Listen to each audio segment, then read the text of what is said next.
ہر قسم کی حمد و ثنا اللہ سبحانہ و تعالی کی مبارک ذات کے لیے، جو اکیلا ہی پوری کائنات کا خالق و مالک ہے، حاجت روا ہے، مشکل کشا ہے۔ وہی اس نظام کو چلا رہا ہے، جب تک چاہے گا یہ نظام چلتا رہے گا۔ درود و سلام سید الانبیاء امام الرسل ہادی الرسل رحمت للعالمین خاتم النبیین سید المرسلین حضرت محمد الرسول اللہ صلی اللہ تعالی علیہ وعلا آلہ واصحابہ وسلم کی ذات مقدسہ پر نازل ہوں۔ بے حد و حساب اللہ تبارک و تعالی کی رحمتیں صحابہ کرام، صحابیات، تابعین، تبع تابعین، ائمہ دین، بزرگان دین پر نازل ہوں۔ اسراء و معراج گزشتہ جمعہ مبارک میں اس کا پہلا حصہ آپ نے سماعت فرمایا۔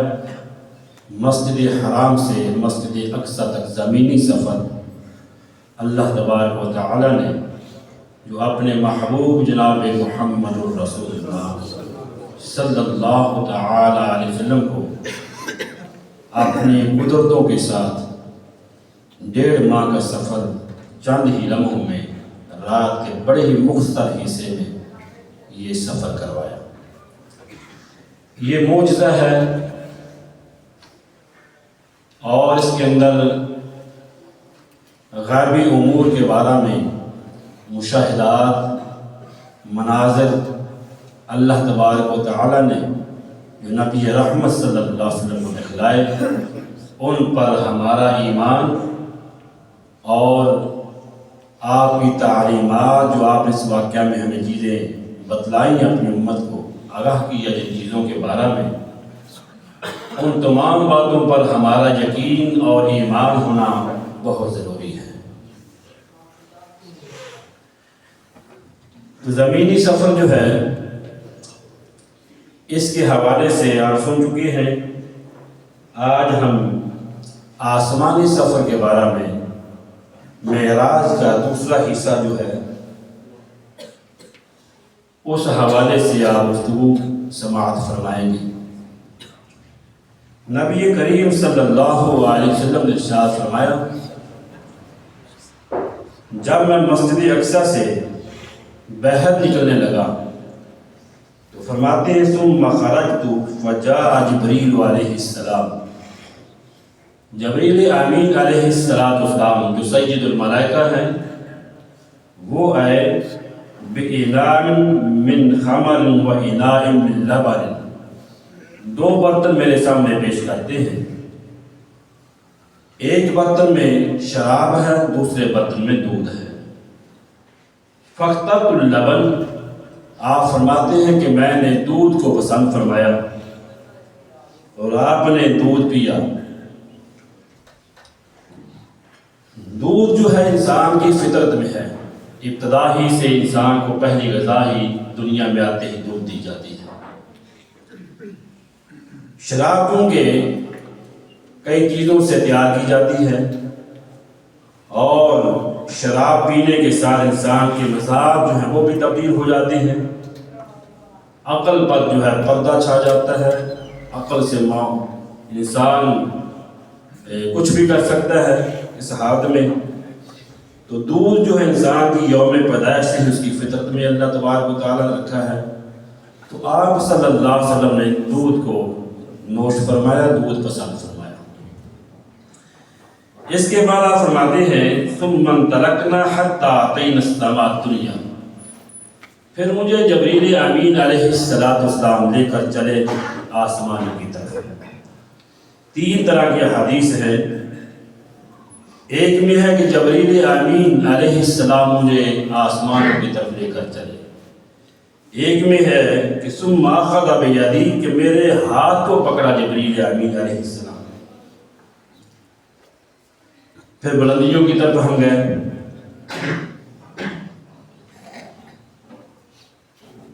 اور حدیث میں ہے کہ نبی اکرم صلی اللہ علیہ وسلم کے لیے سیڑھی کا انتظام کیا گیا۔ معراج کا معنی ہی ہے چڑھنا، اوپر کی طرف چڑھنا۔ وہ لفٹ تھی یا سیڑھی تھی، وہ بھی اللہ کی قدرت کی نشانی ہے۔ وہ اللہ تبارک و تعالیٰ کے لیے کسی بھی سبب کی وہ ذات محتاج نہیں ہے، جو چاہے وہ کر سکتا ہے۔ وہ سیڑھی تھی یا لفٹ تھی، وہ اللہ ہی کے علم کی باتیں ہیں۔ ہمیں جو بتلایا گیا صحیح بخاری صحیح مسلم کی روایات کے مطابق وہی باتیں ہیں جن پر ہمارا یقین اور ایمان رکھنا ضروری ہے۔ تو آپ فرماتے ہیں پہلے آسمان پر جب ہم پہنچے، دروازہ کھٹکھٹایا گیا، پوچھا گیا کون؟ جبریل امین علیہ السلام بتلاتے میں، اور آپ کے ساتھ کون ہیں؟ فرمایا کہ جناب محمد الرسول اللہ۔ فرماتے ہیں کہ پہلے آسمان پر میری ملاقات سیدنا آدم علیہ السلام سے ہوتی ہے۔ سیدنا آدم علیہ السلام سے ملاقات، آپ دعا دیتے ہیں، مرحبا کہتے ہیں، پوری انسانیت کے باپ ہیں۔ دوسرے آسمان پر سیدنا حضرت یحییٰ اور عیسیٰ علیہ السلام سے ملاقات۔ یہ دونوں نبی آپس میں خالہ ذات رشتہ دار تھے۔ دعا دیتے ہیں اور استقبال فرماتے ہیں۔ تیسرے آسمان پر سیدنا یوسف علیہ السلام سے ملاقات، جن کو اللہ تبارک و تعالیٰ نے بہت زیادہ حسن و جمال عطا فرمایا، گویا کہ آدھی دنیا کا حسن جناب یوسف علیہ السلام کو عطا ہوا۔ چوتھے آسمان پر سیدنا ادریس علیہ السلام سے ملاقات۔ پانچویں آسمان پر سیدنا ہارون علیہ السلام سے ملاقات۔ چھٹے آسمان پر سیدنا موسیٰ علیہ السلام سے ملاقات۔ یہ نبیوں سے، مختلف انبیاء علیہ السلام سے اللہ کے نبی صلی اللہ علیہ وسلم کی ملاقات کروانا، یہ بھی اللہ کی قدرتوں میں سے ایک قدرت اور ایک نشانی ہے۔ یہ اللہ کے علم کی بات ہے۔ موسیٰ علیہ السلام سے ملاقات کے بعد جب آگے چلنے لگے تو موسیٰ علیہ السلام رونے لگے۔ وجہ پوچھی گئی تو موسیٰ علیہ السلام فرماتے ہیں یا رب ھذا الغلام الذی بعثہ بعدی یدخل من امت الجنہ، یہ وہ صاحب ہیں کہ جن کی امت میری امت سے بڑی ہوگی، اور جنت میں سب سے زیادہ لوگ جو ہوں گے وہ امت محمد کے افراد ہیں۔ اللہ۔ پھر آگے ساتواں آسمان ہے۔ ساتویں آسمان پہ پہنچے تو وہاں پہ ملاقات ہے سیدنا ابراہیم علیہ السلام سے۔ وہاں پہ آپ نے دیکھا کہ ابراہیم علیہ السلام بیت المعمور کا سہارا لیے ہوئے بیٹھے ہیں۔ بیت المعمور کے ساتھ سہارا ٹیک لگا کر بیٹھے ہوئے ہیں، اور بیت المعمور جو ہے یہ فرشتوں کی عبادت گاہ بھی ہے۔ یہ جگہ بیت المعمور جو ہے ساتویں آسمان پر ہے، اور عبادت گاہ ہے فرشتوں کی، اور یہ عین خانہ کعبہ کے اوپر ہے۔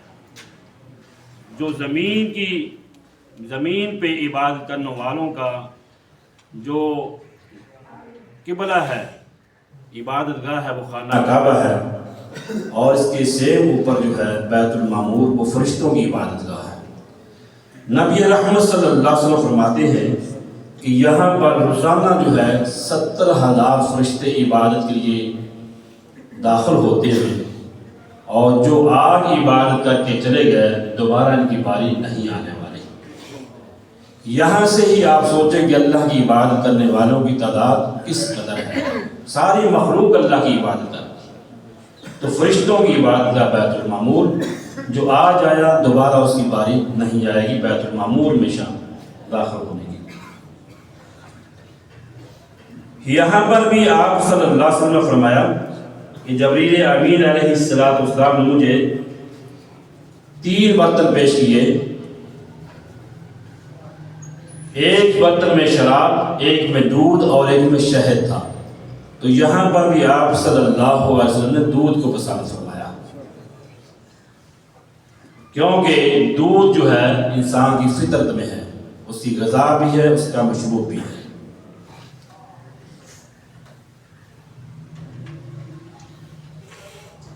جبریل امین فرماتے ہیں کہ اگر آپ شراب پسند فرماتے تو آپ کی امت گمراہی کی طرف چلی جاتی، تو آپ صلی اللہ علیہ وسلم نے دودھ کو پسند فرمایا اس موقع پر بھی۔ سدرۃ المنتہا جو ہے، یہاں پہ کئی مشاہدات جو اللہ تبارک و تعالیٰ نے نبی رحمت صلی اللہ علیہ وسلم کو دکھلائے۔ یہاں پہ سدرۃ المنتہا بھی ہے۔ سدرۃ المنتہا جو ہے، اس کا بھی قرآن پاک میں ذکر ہے سورہ نجم میں۔ یہ ایسے سمجھیں کہ یہ وہ مقام ہے جہاں زمین سے اوپر کو اٹھائی جانے والی چیزوں کی انتہا ہے۔ زمین سے اوپر کو جو چیزیں اٹھائی جاتی ہیں ان کا یہ مقام ہے، اور وہاں سے جو زمین کی طرف اتارا جاتا ہے اس کی بھی یہ انتہا ہے۔ یعنی یہ جگہ جو ہے ایسی جگہ ہے کہ جہاں زمین سے جانے والی چیزیں اوپر، وہ بھی یہاں پہ جا کر رک جاتی ہیں، اور آسمانوں سے اللہ کی طرف سے جو نیچے آ رہی ہوتی چیزیں وہ بھی یہاں پہ آ کر رکتی ہیں۔ یہ وہ مقام ہے۔ یہاں جو ہے اس جگہ کو لوح محفوظ بھی کہتے ہیں، جہاں پہ قرآن پاک جو ہے آپ صلی اللہ علیہ وسلم پہ نازل ہونے سے پہلے یک بار اتارا گیا، اور اس مقام کو تقدیر اور قضا کے فیصلے جو لکھے جاتے ہیں، کلمیں لکھتی ہیں، وہ بھی یہی جگہ ہے۔ گویا کہ یہاں پہ کئی چیزوں کے مشاہدات نبی اکرم صلی اللہ علیہ وسلم کو ہیں۔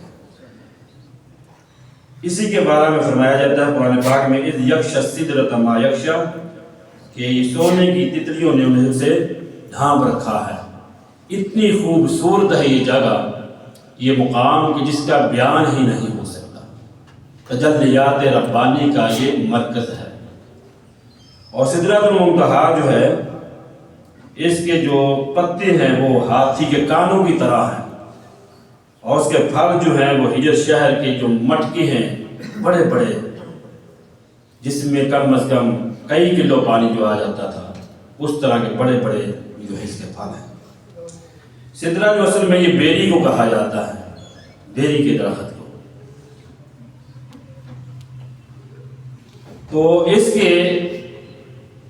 اس جگہ پہ ہی اللہ تبارک و تعالیٰ نے آپ صلی اللہ علیہ وسلم کو ایک حسین ترین منظر دکھایا کہ اس سے 4 نہریں پھوٹتی ہیں، جو باطنی ہیں 2 ظاہری ہیں۔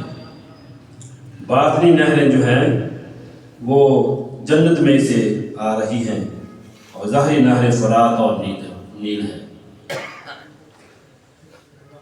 قرآن مجید میں اللہ فرماتے ہیں، اذ یغشی السدرۃ ما یغشی ما زاغ البصر وما طغی لقد رأى من آیات ربہ الکبریٰ۔